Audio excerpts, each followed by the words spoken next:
Hello, boys and girls, children of all ages. Fat Bastard Wannabe Buddha coming at you today. Today's discussion is basically going to center around how I actually got into YouTube, and I actually owe a lot to several, I guess, Let's Players that gave me something to do with my free time. Because when I used to come home at night after I used to work, I would predominantly reread old books and old classics over and over. And there's only so many times you can read Marx or Hegel before you go a little stir crazy. And I was very fortunate that I stumbled upon YouTube, and one of the individuals that got me back, gaming was one of my little brothers, who at the time I was going through a really rough patch economically, and I I was losing the house, and there was nothing I could do about it. So he decided to give me a couple of games, and he gave me, I remember, Torchlight, and he also gave me Borderlands. I think he gave me Borderlands. I'm not positive on that, but I know he gave me Torchlight.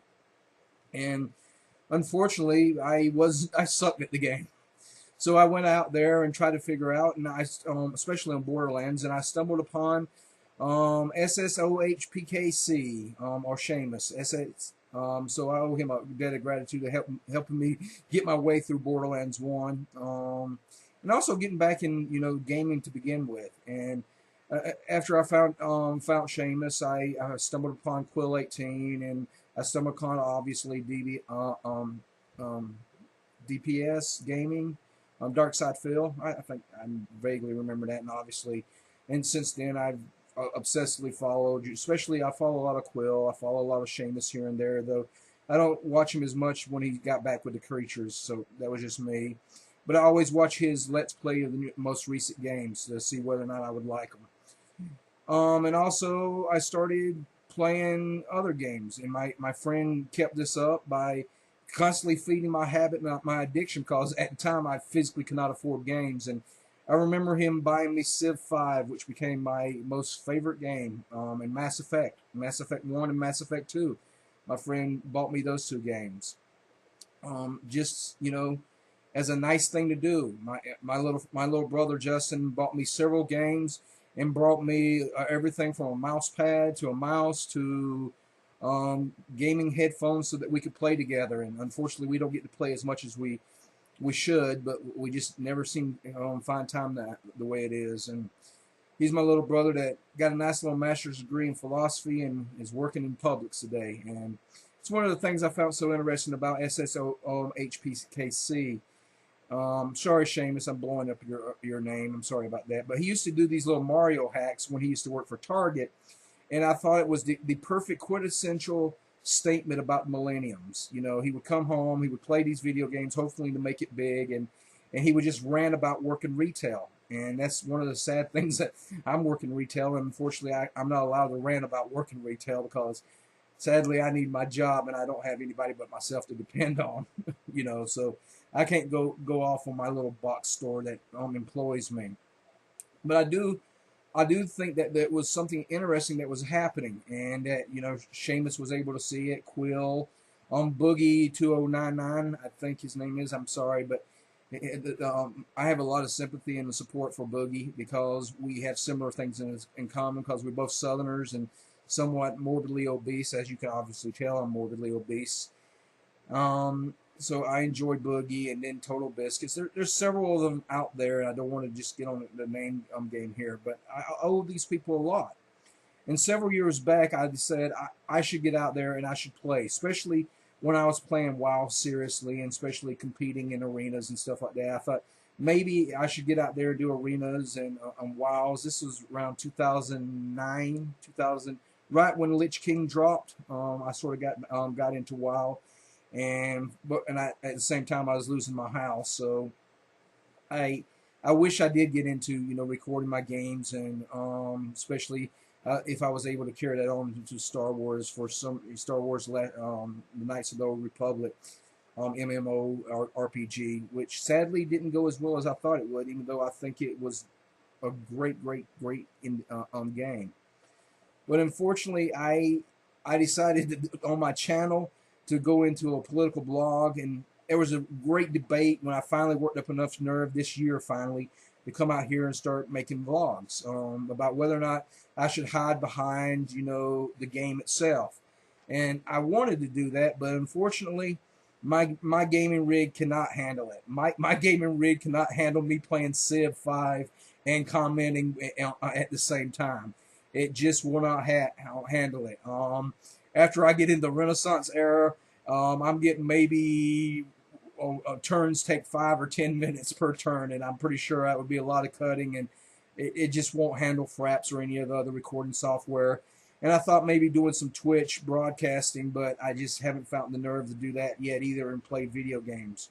But I sort of would like to do that, maybe move in that direction, but I just don't have the gaming card or the storage period on my computer yet.